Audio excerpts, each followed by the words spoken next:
नहीं आया, बताया ना हमने, सारे सवाल करते चलो, एक दिन करवा देंगे। ठीक है, चलिए देखिए, आपस में डिस्कशन करके भी कर सकते हो प्रयास, नहीं तो हम तो करवाएंगे। देखो कल अपन ने क्या सीख लिया था, कूलाम का नियम, और कूलाम के नियम में अपना आखिरी रिजल्ट निकल के आया था F बराबर K Q1 Q2 बटे R स्क्वायर। ये अपना कौन सा समीकरण बना था, समीकरण नंबर 3। इसके बाद अपन ने एक और चीज़ देखी थी कि जो स्मॉल k का मान है वो किस पर डिपेंड करता है, मापन की पद्धति और दोनों आवेशों के बीच के माध्यम पर। ठीक है, किस किस पर डिपेंड कर रहा है, मापन की पद्धति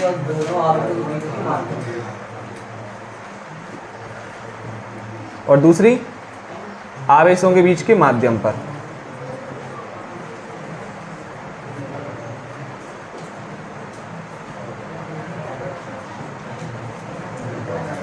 आवेशों के बीच के माध्यम पर। तो सबसे पहले अपन को जो चर्चा करनी है वो मापन की पद्धति। मापन की पद्धति में दो जगह चर्चा होगी, दो की। कौन कौन सी की, एक तो SI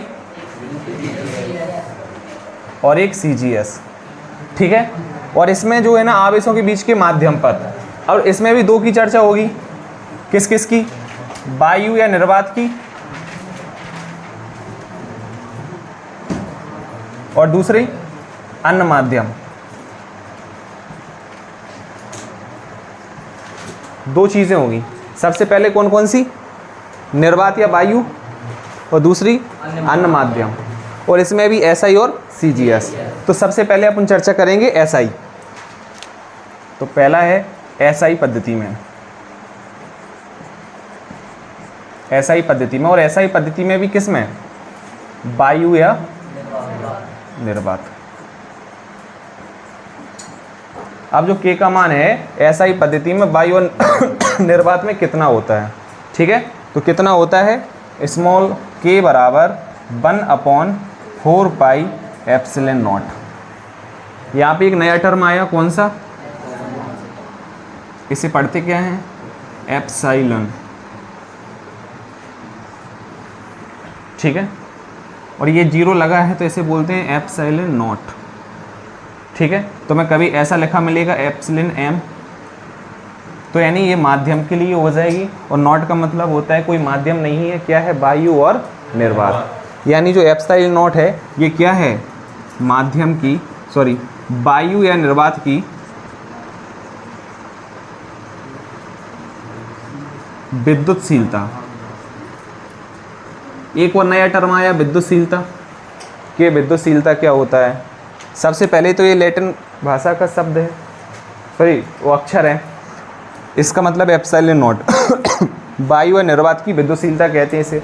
अब ये विद्युतशीलता क्या है, तो अगर हम विद्युतशीलता बताना चाहें तो विद्युतशीलता का मतलब है कि जो आवेशों के बीच में विद्युत क्षेत्र लगता है, जो विद्युत क्षेत्र उत्पन्न होता है, उसकी माप है, या कोई भी माध्यम अपने में से कितनी विद्युत क्षेत्र रेखाओं को गुजरने दे रहा है और कितने को रोक रहा है। एक प्रकार से समझ लो प्रतिरोध है, प्रतिरोध है, यानी कितनी विद्युत क्षेत्र रेखाओं को वो अपने में से गुजरने देगा, ये है।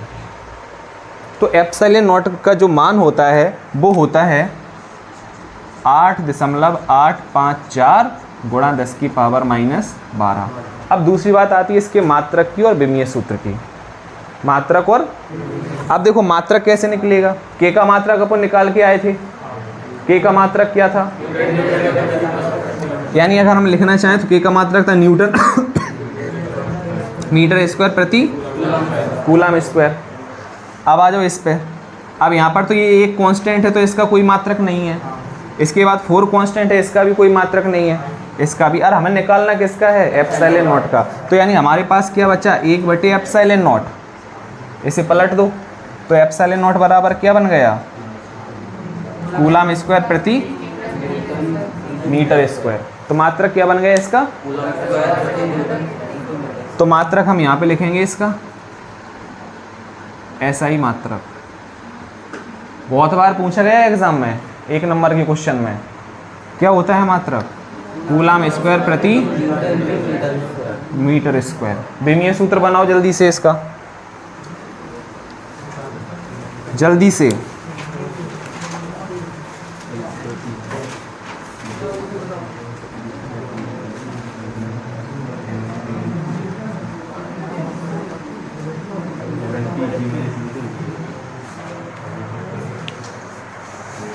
क्या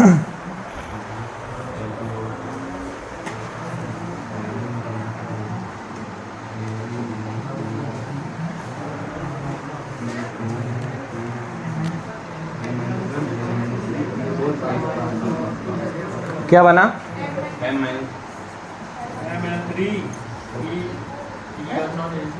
क्या बना? m-1 l-3 t4, ये विमीय सूत्र बना। सबसे पहले यहां से ऑब्जेक्टिव क्वेश्चन कौन कौन से बने तुम्हारे? पहला ऑब्जेक्टिव क्वेश्चन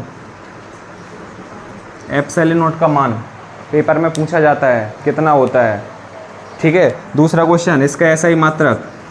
तीसरा ऑब्जेक्टिव क्वेश्चन इसका विमीय सूत्र। अब आ जाओ यहाँ पे कि इसी का मान अब देखना लगभग में कितना होता है 4, पाई का मान 3.14, एप्सिलॉन नॉट का मान 8.854 गुणा 10 की पावर -12। जब इसको कंप्लीट सॉल्व करते हैं तो इसका मान लगभग मिलता है 9 × 10 की पावर 9 न्यूटन मीटर स्क्वायर प्रति कूलम स्क्वायर। ये किसका मान मिल गया हमें? के का मान कितना होता है? 9 × 10 की पावर 9 न्यूटन मीटर स्क्वायर प्रति कूलम स्क्वायर, ठीक है। तो अब हम इसको समीकरण 3 में रखेंगे। समीकरण 3 से तो समीकरण 3 से क्या आ जाएगा? F बराबर 1/4 pi epsilon not into Q1 Q2 बटे समीकरण नंबर 4। इसको समीकरण को भी याद कर लीजिए। अब K का मान तुम्हें याद करके रखना है। समीकरण में क्या है, जब भी अपन कोई डेरिवेशन सॉल्व करेंगे तो अपन इसको नहीं रखेंगे, अपन K का यूज़ करेंगे और आखिरी पे ले जाके K का मान 1/4 पाई एप्सिलॉन नॉट रख देंगे। क्योंकि बड़ी वैल्यू बार बार लिखते रहो, डेरिवेशन में टाइम लगता है सॉल्व करने में।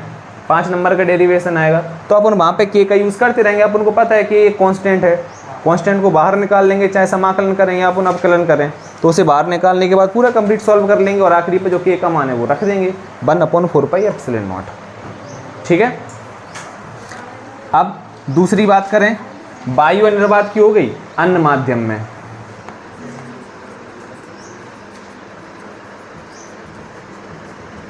अन्य माध्यम में तो अन्य माध्यम में जो K का मान होता है वो होता है 1/4 pi epsilon m।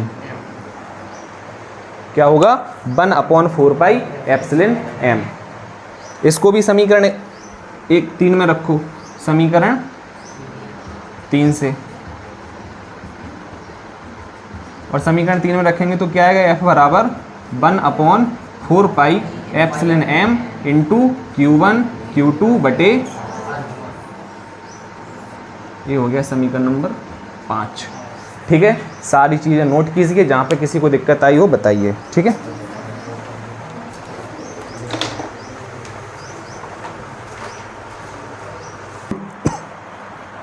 Epsilon m का मान है, अभी आप ध्यान से समझना, एप्सिलॉन m बराबर होगा epsilon not into capital K, epsilon not into capital K। अब ये कैपिटल की एक और नई परिभाषा बनेगी जो कहलाएगी परावैद्युतांक, जो कहलाएगी परावैद्युतांक या सापेक्ष विद्युतशीलता।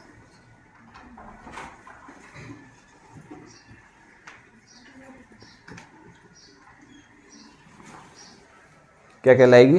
परावैद्युतांक या सापेक्ष विद्युतशीलता। देखो ये कैपिटल K है और ये स्मॉल k है, कन्फ्यूज मत होना बिल्कुल भी। स्मॉल k माने स्थिर वैद्युत नियतांक और कैपिटल K माने परावैद्युतांक। अगर हम ये होता क्या है अभी हम बता रहे हैं, क्या होता है, माध्यम की विद्युतशीलता और निर्वात की विद्युतशीलता के अनुपात को, माध्यम की विद्युतशीलता और निर्वात की विद्युतशीलता के अनुपात को परावैद्युतांक कहा जाता है। क्या कहा जाता है? परावैद्युतांक कहा जाता है। तो यहाँ से एप्सिलॉन m बराबर क्या आ जाएगा? ये एक अनुपात है। क्या है? अनुपात। इसका कोई मात्रक नहीं होता है, क्योंकि अनुपात है, हमने तुम्हें पढ़ाए थे क्लास 11th में, अनुपात का कोई मात्रक नहीं होता है। तो k का कोई मात्रक नहीं होता है। कैपिटल के का, जिसे क्या कहा जाता है, सापेक्ष विद्युतशीलता, यानी इसे हम एप्सिलॉन आर भी कहते हैं, रिलेटिव परमिटिविटी, सापेक्ष विद्युतशीलता। यानी यहाँ पे तुलना हो रही किस किस की, माध्यम की विद्युतशीलता और निर्वात की विद्युतशीलता। समझना ध्यान से, कोई एक वस्तु है, उस वस्तु के सापेक्ष हमें किसी दूसरी वस्तु की निकालनी है कि वो कितने गुना है उसकी अपेक्षा। तो निर्वात की विद्युतशीलता का मान कितना है, इतना। अब हमें किसी माध्यम की विद्युतशीलता चाहिए, तो हमने कहा वो निर्वात की विद्युतशीलता के कितने गुना होगी, और वही होता है परावैद्युतांक, कि निर्वात की विद्युतशीलता के कितने गुना है किसी अन्य माध्यम की विद्युतशीलता, कि वो निर्वात की तुलना में कितना ज़्यादा विद्युत क्षेत्र रेखाओं को रोकती है।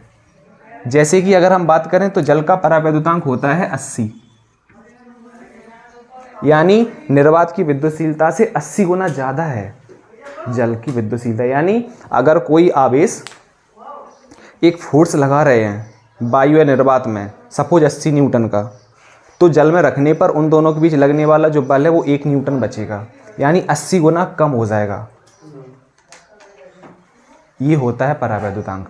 अभी इस पे सवाल करेंगे, सवाल के थ्रू ये सारी चीज़ें और तुम्हें क्लियर हो जाएंगी। कंफ्यूज मत हो बिल्कुल भी। अभी तुम बस इतना ध्यान रखो कि एप्सिलॉन एम बराबर क्या होगा, एप्सिलॉन नॉट इंटू के। अभी इसको सब विस्तार से पढ़ेंगे, अभी तो हम केवल तुम्हें बता रहे हैं थोड़ा सा। अगर हम इस समीकरण 5 में मान रखें तो क्या आ जाएगा, एफ बराबर 1/4 पाई एप्सिलॉन नॉट इंटू के Q1 Q2 बटे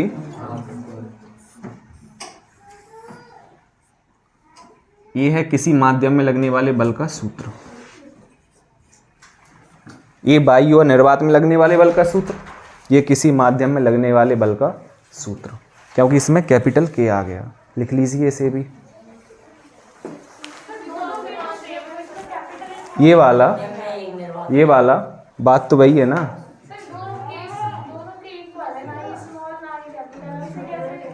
कैसे?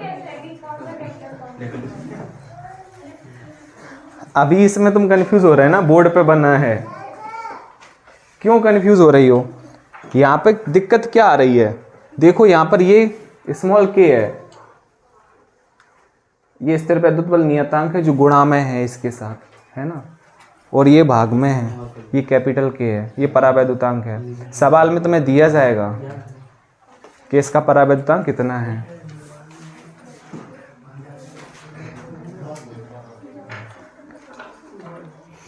ये तो कंफ्यूज वाली बात होनी ही नहीं चाहिए बिल्कुल भी, जो तुम सोच रही ना। अभी बताया ना, एक प्रकार की रेजिस्टिविटी है, एक प्रकार का प्रतिरोध है कि वो कितना विद्युत क्षेत्र रेखाओं को अपने में से गुजरने दे रही है।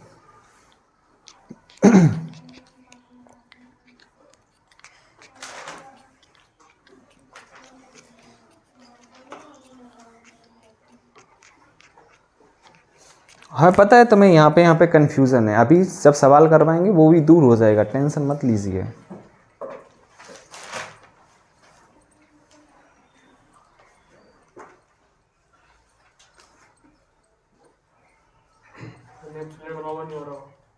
तुम्हें ई तो बनाना आता है, ये वाली तो बस उसमें ही लगा दो, ये बन गया। अभी तुम्हें यही बनाना नहीं आ रहा है, फिर आगे पता नहीं को क्या क्या बनाना नहीं आएगा है। अच्छा भगवान,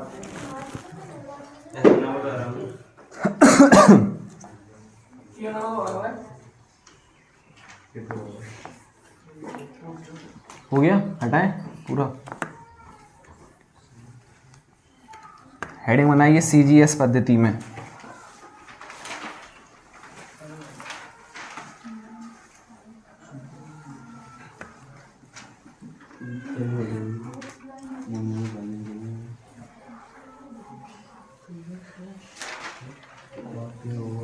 CGS पद्धति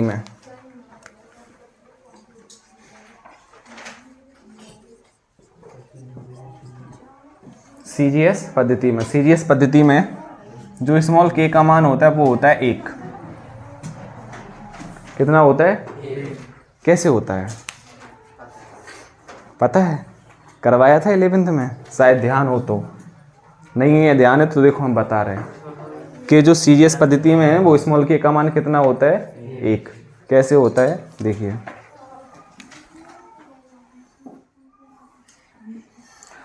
अभी अपन ने निकाला था स्मॉल k का मान क्या आया था, 9 गुणा 10 की power 9 Newton into coulomb square.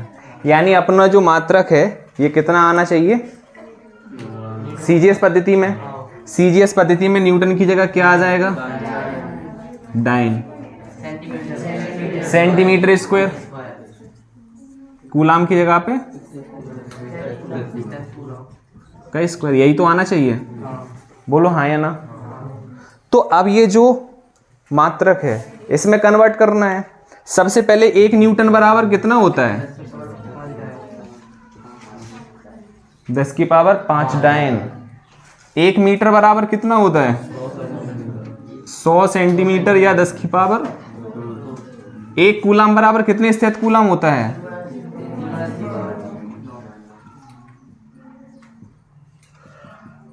इसी में तो लेकर चलना है।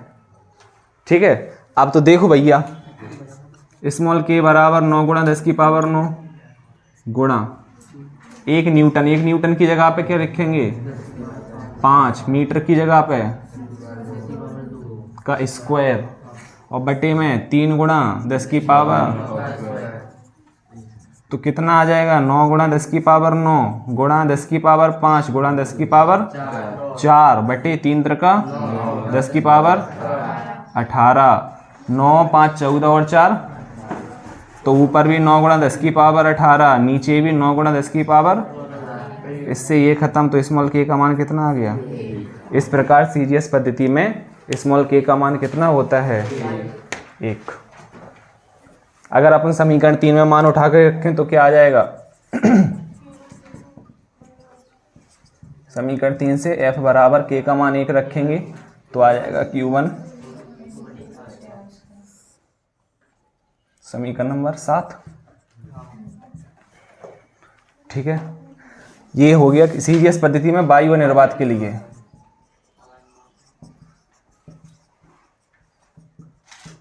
और अन्य माध्यम में कैसे लिखेंगे, अन्य माध्यम में k का मान होता क्या है वैसे, 1/4 पाई एप्सिलॉन नॉट k। इसका मान कितना आ गया, अभी 1 आ गया, तो क्या आ जाएगा 1/k समीकरण 3 से।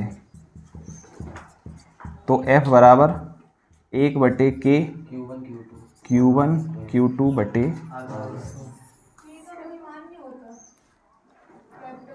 होता है ना, जैसे अभी 80 बताया था जल के लिए, धातु के लिए अनंत, वायु निर्वात के लिए 1, अलग अलग होते हैं। मोम के लिए अलग होगा, तेल के लिए अलग होगा, सभी के लिए अलग होते हैं कैपिटल K के मान, जो तुम्हें याद नहीं करने हैं। याद कौन सा करना है, वायु और निर्वात का 1, धातु का अनंत, बस, और जल का 80, बस ये 3 याद करने हैं बस, और तुम्हें याद नहीं करने। सब पेपर में दिए जाएंगे, तुम्हें बोलेगा कोष्टक में लिख देगा, अभी सवाल करवाएंगे क्लियर हो जाएगा। लिखिए,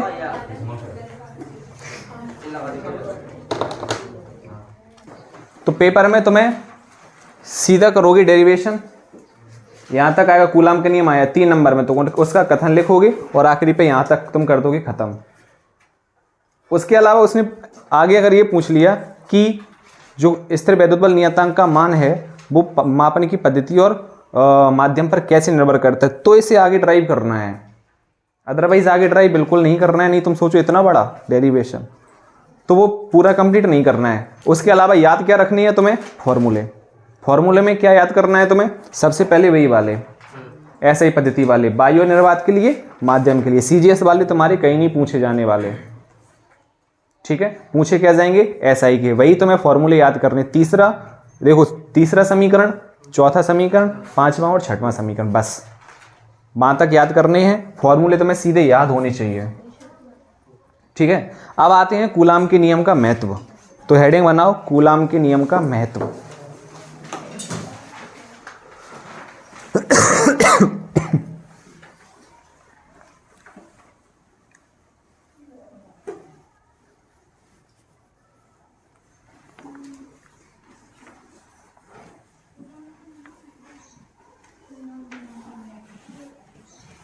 कूलाम के नियम का महत्व। पहला पॉइंट, दोनों आवेश एक दूसरे पर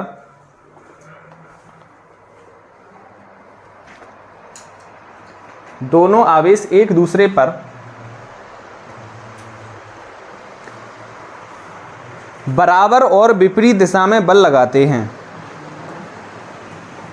दोनों आवेश एक दूसरे पर बराबर और विपरीत दिशा में बल लगाते हैं।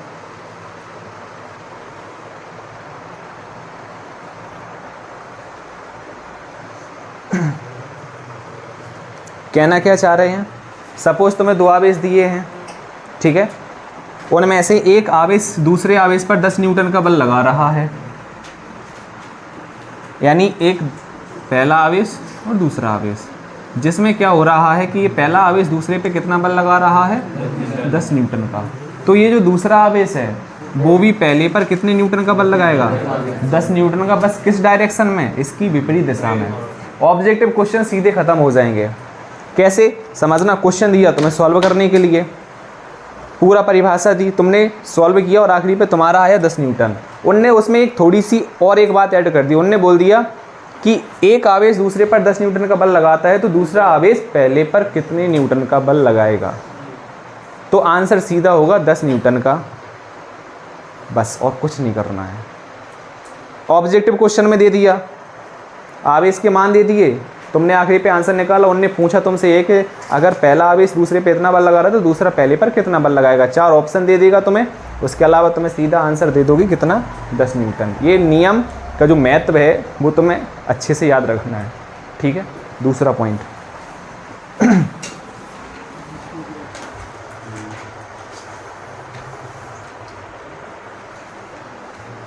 यह बल दोनों आवेशों को जोड़ने वाली रेखा के अनुदिश, यह बल दोनों आवेशों के केंद्रों को जोड़ने वाली, दोनों आवेशों के केंद्रों को जोड़ने वाली जोड़ने वाली रेखा के अनुदिश कार्य करता है।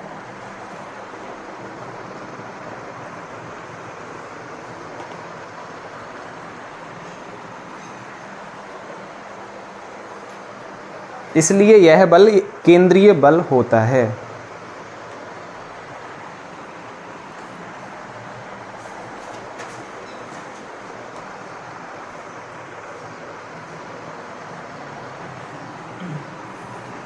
इसलिए यह बल केंद्रीय बल होता है।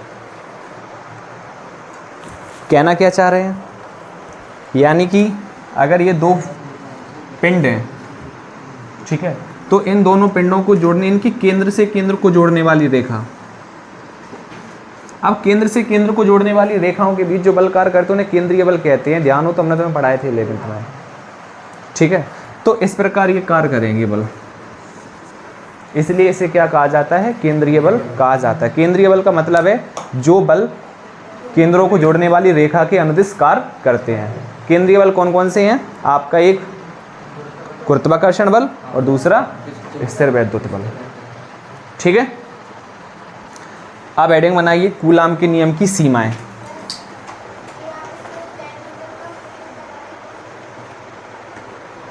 ये कहना ये चाह रहे हैं कि जो दो आवेश एक दूसरे पर बल लगाते हैं वो कैसा लगाते हैं, समान परिमाण और विपरीत दिशा में।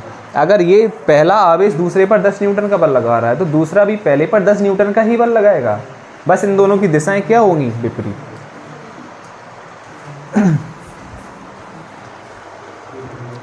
इसी कारण जो कूलाम का नियम है वो न्यूटन के गति के तृतीय नियम का पालन करता है। क्या करता है, तृतीय नियम का पालन करता है। कैसे, क्योंकि तृतीय नियम क्या था, प्रत्येक क्रिया के बराबर विपरीत प्रतिक्रिया होती है। अर्थात लगने वाला बल अगर एक दूसरे पर क्या लगाते हैं, अपोजिट डायरेक्शन में फोर्स, और जहाँ पे जब दो वस्तुएं एक दूसरे पर अपोजिट डायरेक्शन में फोर्स लगाने लगती हैं बराबर परिमाण का, तो वहाँ पे न्यूटन की गति के तृतीय नियम का पालन होता है। ऐसा भी ऑब्जेक्टिव क्वेश्चन आ सकता है पेपर में, क्या कि कूलाम का नियम या कूलाम बल न्यूटन की गति के किस नियम का पालन करता है, तो कूलाम बल न्यूटन की गति के तृतीय नियम का पालन करता है। तृतीय नियम क्या था, प्रत्येक क्रिया के बराबर तथा विपरीत प्रतिक्रिया होती है। ये ऑब्जेक्टिव क्वेश्चन बता रहे हैं हम तुम्हें, जो पेपर में तुम्हारी बन सकते हैं। कूलाम के नियम की सीमाओं में पहला पॉइंट, यह नियम केवल बिंदु आवेशों के लिए सत्य है। यह नियम केवल बिंदु आवेशों के लिए सत्य है।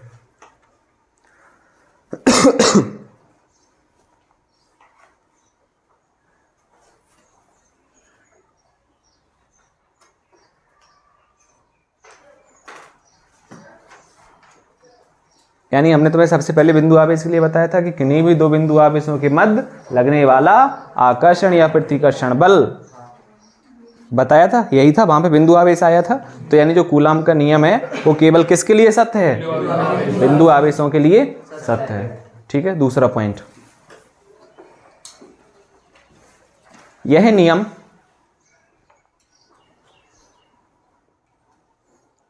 स्थिर आवेशों के लिए सत्य है।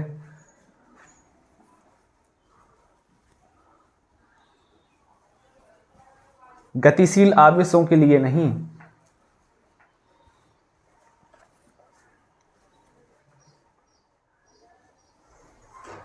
लेकिन इस पॉइंट को तुम्हें थोड़ा सा समझना है। क्या समझना है, समझिए, आइए देखिए। इनने बोला कि यह नियम केवल स्थिर आवेशों के लिए सत्य है, लेकिन उसमें थोड़ी सी एक ना फिरकी है। वो क्या है, समझिए। दो आवेश हैं, Q1 और Q2, ठीक है, जिसमें से दोनों अभी क्या है, रुके हुए हैं। यानी Q1 भी क्या है, स्थिर, Q2 भी क्या है। तो हमने पूछा बताओ कूलाम का नियम लगेगा या नहीं लगेगा, तुम कहोगे जी लगेगा, क्योंकि स्थिर आवेशों के लिए सत्य है। ठीक है, दूसरी बात, Q1 है स्थिर और Q2 है गतिशील। तो हमने पूछा क्या कूलाम का नियम लगेगा, तो उत्तर है हाँ लगेगा। कैसे लगेगा, इसका एग्जांपल दे रहे हैं ना, ऐसे नहीं। परमाणु के चारों तरफ क्या घूमता है, नाभिक के चारों तरफ इलेक्ट्रॉन। इलेक्ट्रॉन घूम पा रहा है क्योंकि इलेक्ट्रॉन और नाभिक के बीच कौन सा बल लग रहा है, आकर्षण बल। इलेक्ट्रॉन कैसा पार्टिकल है, ऋणावेशित।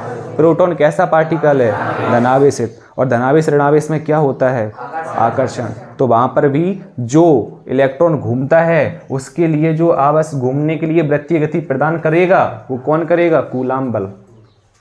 जब तुम्हें हम न्यूक्लियस चैप्टर पढ़ाएंगे, नाभिक वाला चैप्टर, तो वहां पे तुम्हें इस चीजें क्लियर होंगी। जैसे तुम्हें ध्यान हो जो सूर्य के चारों तरफ ग्रह घूमते हैं तो उनके बीच कौन सा बल कार्य करता है, गुरुत्वाकर्षण बल। और वो गुरुत्वाकर्षण बल जो वृत्तीय गति करते हैं पिंड, वृत्तीय गति के लिए बल कौन प्रदान करता है, गुरुत्वाकर्षण। यानी वहां पे गुरुत्वाकर्षण बल और अभिकेंद्रीय बल दोनों कैसे होते हैं, बराबर। ध्यान है, प्रूफ भी किए थे, गुरुत्वाकर्षण चैप्टर पढ़ा था। तो यानी आवश्यक वृत्तीय गति के लिए जो आवश्यक बल है वो कौन प्रदान करता है, गुरुत्वाकर्षण बल। इसी प्रकार परमाणु में जो इलेक्ट्रॉन घूमता है, इलेक्ट्रॉन के घूमने के लिए या वृत्तीय गति करने के लिए जो आवश्यक बल है वो कौन प्रदान करेगा, कूलाम बल। क्योंकि नाभिक तो स्थिर है, घूम कौन रहा है, इलेक्ट्रॉन। तो वहां भी क्या लगता है, कूलाम बल। Q1 गतिशील, Q2 गतिशील, क्या कूलाम बल लगेगा, नहीं। कम से कम एक स्थिर हो, एक गतिशील हो और वृत्तीय गति हो रही हो, तो वहां पर क्या लगेगा, कूलाम बल लगेगा। तो यानी ये ना रटना नहीं है क्योंकि जैसे ही तुम न्यूक्लियस चैप्टर पे पहुंच गए, परमाणु वाले और न्यूक्लियस पे, और वहाँ पे हमने तुम्हें ये बात बताई, तो तुम्हारा क्वेश्चन क्या होगा, अगर तुम्हारी थिंकिंग ठीक है तो सोच सकते हो, तुम्हें ध्यान रहती हैं चीज़ें, तो तुम वहाँ पे क्रॉस करोगे कि सर आपने बताया था स्थिर, ये तो गति कर रहा है, फिर कैसे लग रहा है। तो इसलिए हमने तुम्हारा वो मन की जो शंकाएँ हैं वो अपने मन से दूर कर लेना, ठीक है। दोनों आवेश गतिशील हैं तो नहीं लगेगा, और बाकी एक गतिशील एक स्थिर है तो लगेगा, ध्यान रखना, ठीक है। हाँ, तो नहीं लगेगा, क्योंकि वहाँ पे परमाणु बराबर होने चाहिए। हाँ नहीं, अब कैसे लग सकता है, सोचिए आप, नहीं लग सकता।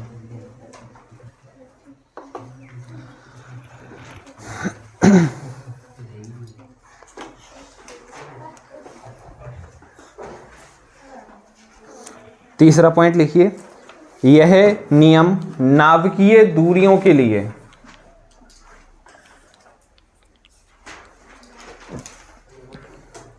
यह नियम नाभिकीय दूरियों के लिए